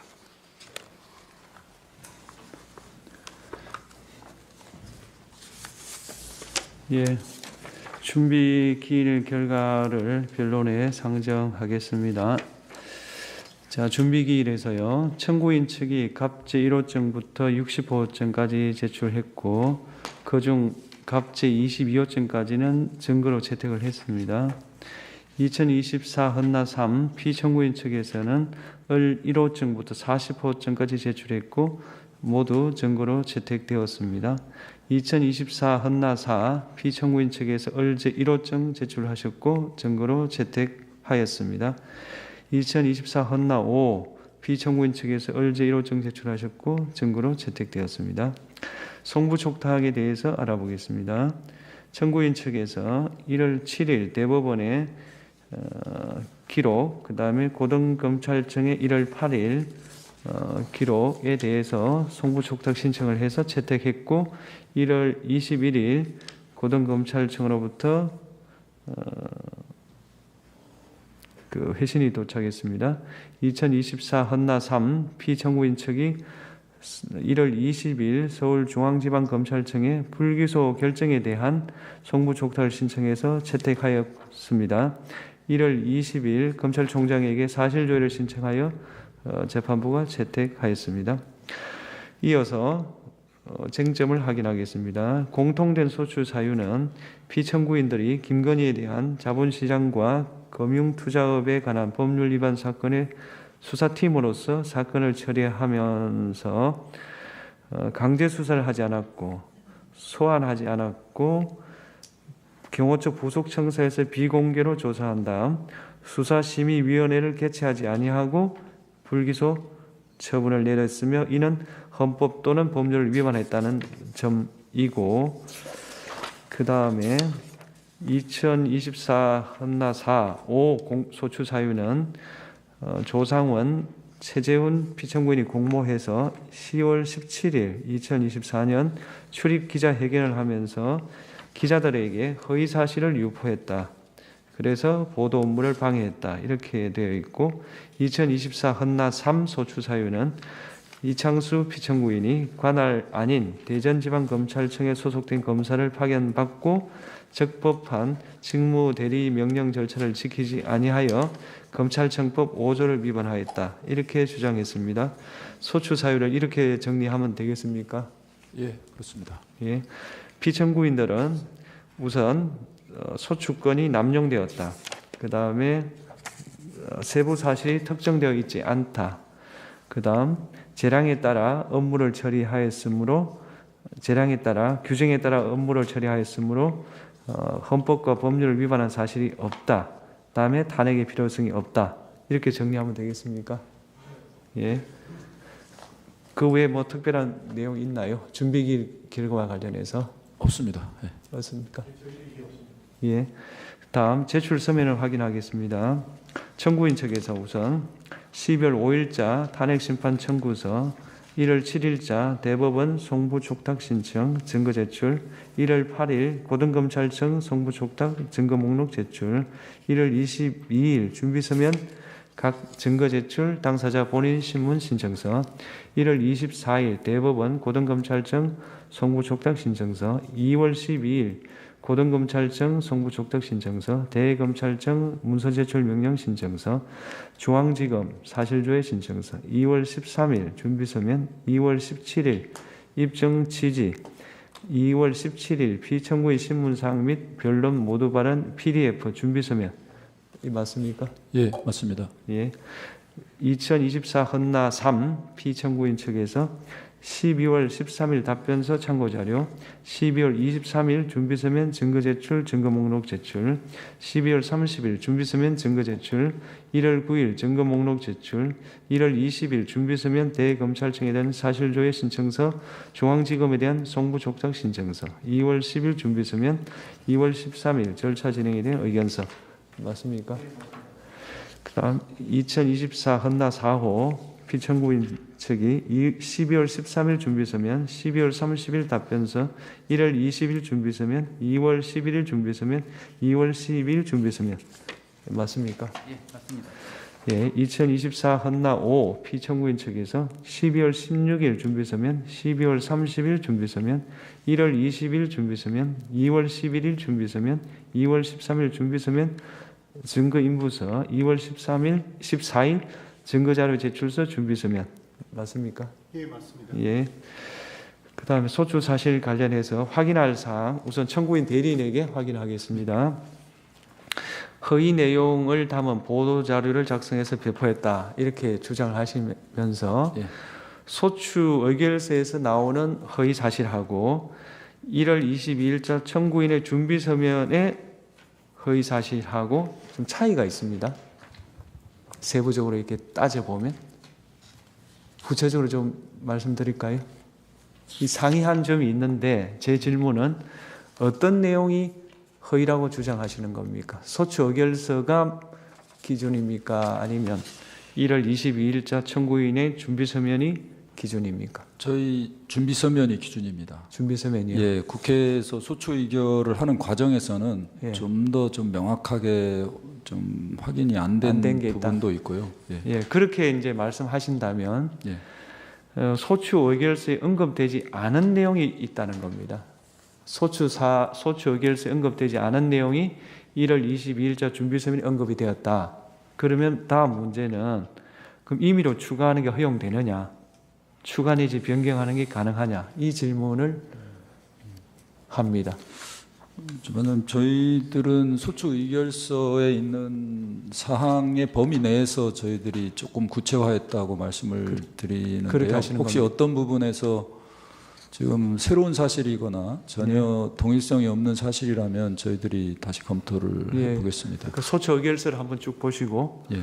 1월 22일자 준비서면을 쭉 보셔서 추가로 볼 수 있는 게 있는지 예. 한번 검토를 해 보십시오.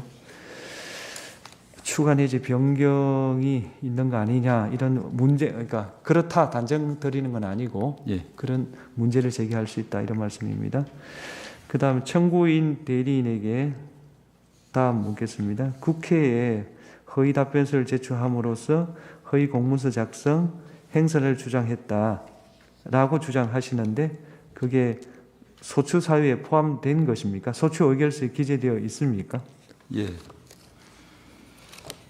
의결서에 기재되어 있다, 이 말씀이죠? 예, 저희들은 그러면 두 번째 질문입니다. 날짜가 2024년 10월 17일, 10월 18일 중에서 어느 날입니까? 18일 국정감사일입니다. 10월 18일입니까? 예. 10월 18일. 예. 그 다음에 청구인 대리인에게 또 묻습니다. 소추 사유 중에 2024년 1월 18일 국회 국정감사에서 기관 증인으로 출석하여 허위의 진술을 하였다, 이렇게 되어 있는데 이게 피청구인 세 분 모두 공통되는 사유입니까? 아닙니다. 그 기관 증인으로 출석한 것은 피청구인 이창수와 조상원이고요. 예. 최재훈은 예, 기관 증인으로 출석한 사실이 없는 것으로 확인했습니다. 그러면 이 부분은 피청구인 그러니까는 저희들은- 3호, 4호에 예. 네, 공통되는 소추 사유고 예. 사유고 5호는 아니다. 예. 이렇게 하면 되겠습니까? 저희들은 피청구인 조상원에 대해서도 직접적으로 증언을 하지는 않았기 때문에 네. 예, 피청구인 조상원에 대해서도 그 부분은 제외하겠습니다. 아, 그러면 3호 예. 2024 헌나 3호의 소추 사유로 한정하겠다. 네, 이렇게 정리하겠습니다. 그렇습니다. 예, 그렇게 정리하겠습니다. 다음 또 질문입니다. 소추 사유 중에 보면은 계좌주에 대한 영장 청구 사실이 없는데 있는 것을 발표했다 이렇게 되어 있습니다. 그리고 계좌주를 소추 의결서에 보면 이모 씨라고 되어 있습니다. 이모 씨. 예. 지금 특정할 수 있나요? 예, 이승근입니다. 근자가 어떤 근자입니까? 발음이 제가 잘 한자는 저희들이 모르고요. 아니, 요런 예, 근무할 때 근자입니다. 예. 그렇게 정리하겠습니다. 예. 그다음에 피청구인 대리인에게 물어보겠습니다. 2020년입니다. 2020년 11월 9일 기각된 영장에 기재된 범죄 사실이 무엇이고 위 영장의 범죄 사실 중 피의자 김건희와 관련된 내용은 무엇입니까? 이게 답변이 되겠습니까? 본인 재직 전이라서 좀 모를 수도 있는데요. 2020년 11월 9일입니다. 영장 기각이 되었는데 그 범죄 사실이 있을 텐데 그 범죄 사실이 김건희 피의자와 관련된 내용이 무엇이냐? 제가 그 다음에 물어보겠습니다. 피의자를 김건희로 하는, 그러니까 이 위 영장 외에 피의자를 김건희로 하는 계좌 내역조에 압수수색 영장 등을 청구한 사실이 없는 것은 맞습니까? 이렇게 질문합니다. 계좌 영장은 있었습니다. 계좌 영장이 있었습니까? 예. 그렇다면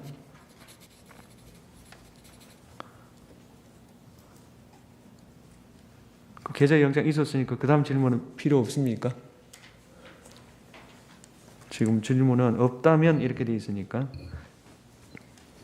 그러니까 질문의 취지를 2020년 11월 9일 날 영장이 기각된 것 같아요. 예. 그러면 기각됐으니까 그 영장을 저 뭡니까? 집행한 적이 없을 거 아니에요, 그죠? 예. 그럼 그거 말고 피의자 김건희로 하는 계좌 내역조에 압수수색 영장을 청구한 사실이 있느냐 물으니까 계좌 영장은 계좌 영장은 청구했고 했고, 계좌 추적을 실제로 진행했습니다. 계좌 추적했다. 예. 그 말씀이죠? 예. 예, 그렇게 적어 놓겠습니다. 지금 말씀하시는 분이 피청구인 최재훈입니다. 예, 최지훈 대리인이시죠. 그다음 질문을 하겠습니다. 증거 관계를 정리하겠습니다. 우선 갑제 23호증부터 60호증에 관한 그 인부를 최재훈 피청구인은 모두 동의하고 입증 취지를 부인한다 이렇게 하셨고요. 그 다음에 이창수 피청구인도 모두 동의하고 입증 취지 부인한다 하셨습니다. 그러면 조상은 피청구인은 어떻습니까? 동일합니다. 예.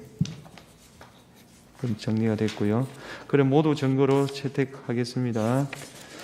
그다음 2024 헌나 5 최재훈 피청구인 측에서 의제 2호증 제출하셨죠? 네, 그렇습니다. 예, 청구인 측 어떻습니까? 예, 동의하고 입증 취지만 부인하겠습니다. 예. 그렇다면은 증거로 채택하겠습니다. 송부 촉탁 신청에 대해서 보겠습니다. 2024 헌나 3입니다. 청구인이 1월 7일 대법원에 그 신청한 송부 촉탁 회신이 1월 25일 도착했습니다. 혹시 확인해 보셨습니까? 예, 확인했습니다. 청구인 측에서는 증거로 제출을 좀 하셨던가요? 저희들이 지금 검토 중에 있습니다. 복사를 아직 제출 안 하셨죠? 예, 못했습니다. 제출을 좀 해주십시오. 제출이 되면 증거 동의를 의견을 밝혀주시면 좋겠고요. 그 다음 청구인 측이 1월 24일 날 다시 대법원에 송부 촉탁을 했고 재판부가 채택했습니다. 그 다음에 서울고등검찰청에 송부 촉탁을 했고 이것은 채택하지 않았습니다. 청구인 측에서는 2월 12일 고등검찰청에 송부 촉탁, 대검찰청에 문서 제출 명령 신청, 중앙지검에 사실조회 신청을 했고요. 기록 인정등본 송부 촉탁 및 사실조회 신청은 채택을 했고 문서 제출 명령 신청에 대해서는 문서 소지인에게 신문서를 발송했습니다. 그중 서울 고등검찰청 인정등본 송부 촉탁에 대해서는 2월 14일 회신이 왔는데 대체로 공개하기 어렵다는 취지고요. 서울중앙지검에 대한 신청은 2월 17일 회신이 도착했는데 이것도 아마 답변하기 어렵다 그런 취지 같습니다. 그다음 2024 헌나 3호 사건에서 그 피청구인 측이 1월 20일 서울중앙지검의 인정송부 촉탁에 대한 회신이 1월 23일 도착했습니다. 1월 20일 검찰총장에 대한 사실조회에 대한 회신이 2월 4일 도착했습니다. 확인해 보셨습니까? 예. 피청구인 측에서는 혹시 증거로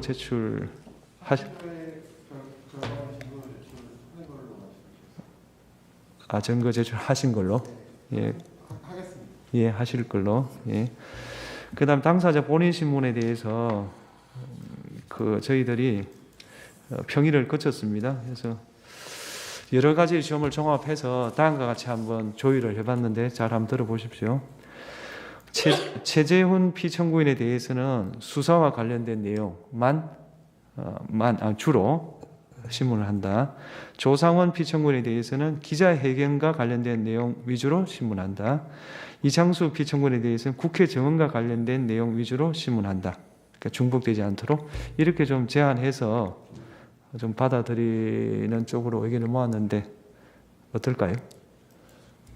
예, 똑같은 내용을 다 묻는 거는 좀 저희들로 좀 받아들이기. 제가 잠깐 말씀드려도 되겠습니까? 네. 지금 재판장님께서도 말씀하셨다시피 실제로 저희 청구인 측에서는 고등검찰에서 수사하고 있는 그런 내용들이 실제로 저희들은 제일 중요합니다. 제가 소추 요지에서도 말씀드렸다시피 검찰이 사실상 재량에 의해서 양식에 의해서 수사한 부분을 세세하게 저희가 알아야 입증할 수 있는데 그것이 사실상 방법이 묘연하고 그래서 고등검찰에 가 있는 그런 기록들을 저희가 봐야 되는데 실제로 검찰에서 그것을 응하지 않고 있지 않습니까? 그러면 개별적으로 신문을 하도록 허락해 주신 것은 대단히 감사한데 경우에 따라서는 좀 다시 재차 확인할 다른 그 피소추인에게 확인할 필요성이 있을 수 있거든요. 그런 부분까지 좀 확대해서 허용해 주셨으면 좋겠습니다. 그거는 좀 상황에 따라 네. 재판장에 좀 맡겨주시면 좋겠고요. 일단은 그렇게 분류를 했다. 똑같은 내용을 3호, 4호, 5 이렇게 묻는 걸 좀 곤란하다는 겁니다. 무슨 말씀인지 잘 피청구인 측 의견은 어떻습니까? 예, 저 피청구인 최재현 대리인 서영석 변호사입니다. 네. 기자간담회 부분과 관련해서 네. 기자간담회를 장시간 직접 발언을 한 것은 피청구인 최재훈이 본인이 직접 발언한 부분도 있어서 네. 피청구인 최재훈이 그 부분도 이렇게 증언하는 응할 수 있겠습니까? 예. 그러면 이렇게 결론을 내리게 된 과정은 이렇습니다. 우선 송부 촉탁을 사실 저희들이 강제할 방법은 없지 않습니까? 그렇지 않습니까? 그럼 송부 촉탁은 안 왔습니다. 그렇다고 지금 피청구인 측에서는 그걸 봐야만 우리가 탄핵 사유에 대해 입증을 할 수 있는데 그럼 다른 방법이 없지 않냐라고 지금 하고 있지 않습니까? 그리고 아시다시피 탄핵 사건에서 피청구인 신문은 받아들이는 예가 드뭅니다. 예, 그건 뭐 다 아실 거고. 그러니까 이런 모든 사정을 종합해서 저희들이 내린 결론이 이겁니다. 그래서 그럼 이렇게 수정하겠습니다. 최재훈 피청구인에 대해서는 수사와 기자회견 둘 다를 물을 수 있고, 그 다음에 조상원 피청구인에 대해서는 기자회견에 관해서 주로, 그 다음에 이창수 피청구인에 대해서는 국회 정원과 관련해서 주로 묻는다. 근데 정말 결정적인 게 좀 있어야 된다. 그거는 그때 상황에 따라 판단하겠다. 이렇게만 말씀드리겠습니다. 제가 그걸 미리 다 상정할 수는 없었기 때문에. 네, 고맙습니다. 네. 그러면 서정 조사를 하겠습니다. 증거들이 다 채택이 되었기 때문에 나와 있는 증거들에 대해서 다 열람하신 거로 보이고 개별 증거 조사를 그걸로 대체하면 어떻습니까? 어떻습니까? 예, 동의. 그럼 그걸로 다 대체하겠습니다. 그러시면 아까 저 송부촉탁 보낸 거 사실적 보낸 거 중 일부 문서가 안 온 것도 있고요. 그다음에 피청구인 신문을 지금 하기에는 시간이 너무 부족하기 때문에 다음 주에 저희들도 신속한 재판에 대해서는 충분히 필요를 느끼고 있고 1월 24일 오후 4시쯤으로 할까 싶습니다. 2월입니다. 2월 24일 오후 4시. 오후 4시에 변론 종결. 저희는 지금 뭐 아까 예. 신문사항이 나왔을 때 의견 자체는 1인당 30분 정도였고 저희는 사실 반대신문을 거의 할 생각이 없기 때문에 그리고 게다가 지금 사안까지 제한이 됐다면 10여 분이면 될 것으로 판단이 되는데 지금 하자 이겁니까? 예, 저희 지금 오늘 하고 근데 나머지 증거들 안 온 건 어떡합니까? 지금 일부 뭐 문서 제출 명령에 대한 게 또 좀 안 오고 그랬거든요. 문서 제출 명령에 대해서는 사실 그거 제출할 의무가 없다고 저희는 판단이 돼서 왜냐하면 공무원이 보관하고 있는 문서를 문서 제출 명령으로 받아볼 수는 사실 없는 예, 거라서 뭐 그런 올 좀 가능성이 거의 없는 거고 온다면 그걸 참고 자료로 참고하셔도 충분하다. 저희는 뭐 그거에 대해서는 이해하지 않겠습니다. 그리고 저희 생각에는 기왕 이렇게 된 거면 신문사항까지 지금 다 나와 있는 상황이 알겠습니다. 잠깐만요. 청구인 측 의견은 어떻습니까? 참고 자료로 쓰면 되지 않냐 그런 이야기. 그렇지 않고요. 그거보다는 지금 기자회견에서의 답변 내용이나 국회 증언과 관련해서는 저희 공판 기록이 지금 저희들이 12일 날 저희들이 재판소에서 거의 복사를 해서 2박스만 받았습니다. 그리고 지금 두 번째 신청한 대법원에 대한 송부촉탁은 오늘서야 지금 복사가 가능하다는 얘기를 들었습니다. 그렇기 때문에 그 안에 이제 법정에서 관련 공범들이 증언한 내용들과 다른 점 이런 부분들을 저희들이 검토해서 증거로 제출하고 신문을 해야 되는데 지금 오늘 어떻게 신문을 할 수 있겠습니까? 그러니까 첫 기일인데. 그러니까요. 준비 기일에서 이런 사태를 막기 위해 가지고 송부촉탁에 대한 서정조사, 서정 제출 이런 게 좀 원만하게 되었으면은 이런 일이 없었을 텐데 제가 봐도 그게 지금 제출은 안 돼 있거든요. 그래서 그 피청구인의 뭐 요구가 뭐 부당하다고 생각하지는 않지만 저희들로서는 평의 결과라든지 이런 걸 종합했을 때 다음 기일에는 종결하기로 하고 일주일 정도는 속행을 했으면 합니다. 선고기일은 어차피 저희들이 뭐 같이 병행하는 거기 때문에 그것 때문에 선고가 늦어질 거라고 생각하지는 않습니다. 재판장님 한 말씀만 더 드릴까요? 뭐 절차에 관해서 길 진행에 관해서야 재판부에서 결정하는 걸 저희 따르는 게 뭐 기본 자세라고는 생각합니다.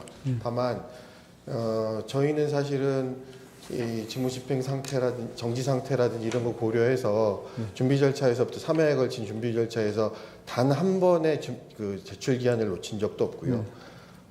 물으시는 것들 전부 다 최대한 성실하게 굉장히 많은 양으로 작성해서 냈습니다. 반면에 과연 청구인 측이 제출 기한을 지킨 게 과연 뭐가 있는지 한번 반문드리고요. 그와 관련해서 그럼에도 불구하고 그로 인해서 절차가 지연되는 피해를 피청구인이 입는 것은 적절치는 않다고 판단됩니다. 사실은 신문사항이 이미 오늘 나와 있고요. 신문사항과 관련해서 지금 말씀하시는 항목 부분이 다 들어 있어서 그 부분과 관련해서 질문하시려면 충분히 질문하실 수 있다고 판단이 되는데 그거를 굳이 속행하는 것은 한 번만 제고해 주시면 감사하겠습니다.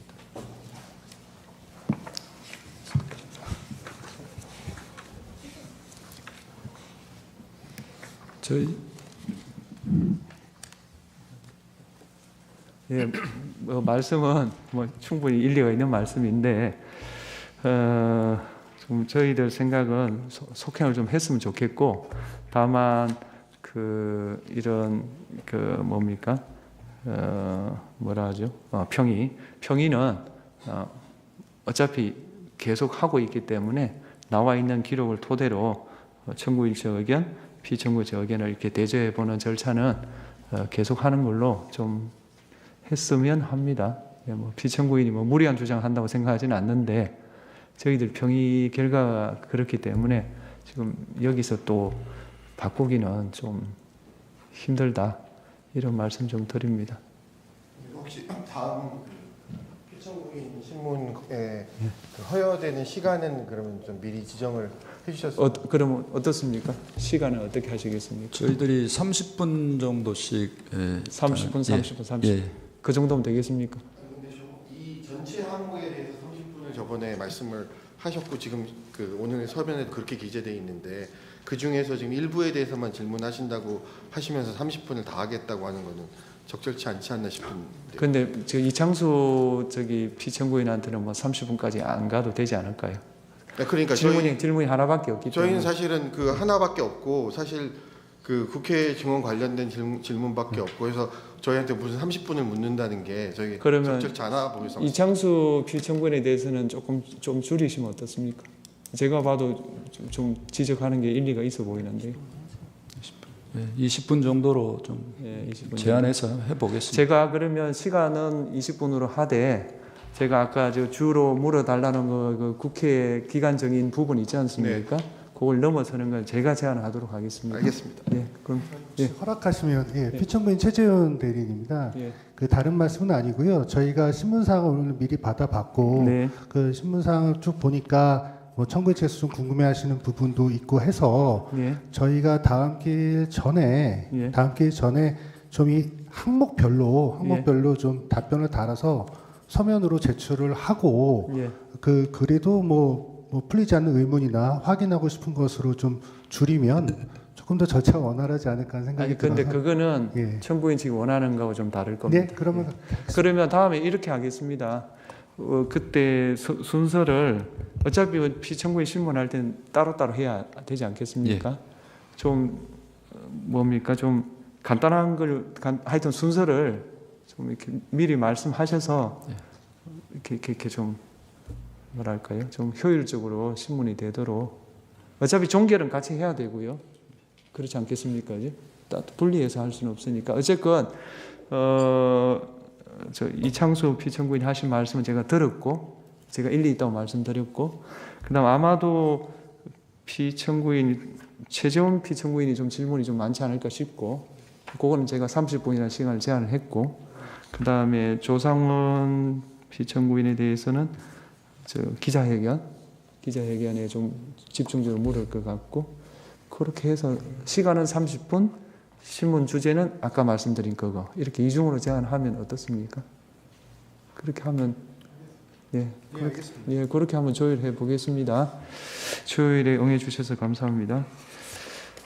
그 다음에 그리고 저 마무리 발언은 각 10분씩 하는 건 어떻습니까? 소추위원 10분, 피청구인별로 10분씩. 10분 정도 하셔야 안 되겠습니까? 네. 소추위원 측에서 원하신다면 한 20분은 드리겠습니다. 세 분이니까. 예. 그건 되겠습니까? 예. 소추위원은 20분, 그다음에 피청구인은 각 10분씩 해서 대리인이 하시든지 본인이 하시든지 그거는 선택하는 걸로. 따로따로 하진 않고요. 합해서 10분. 합해서 어떻습니까?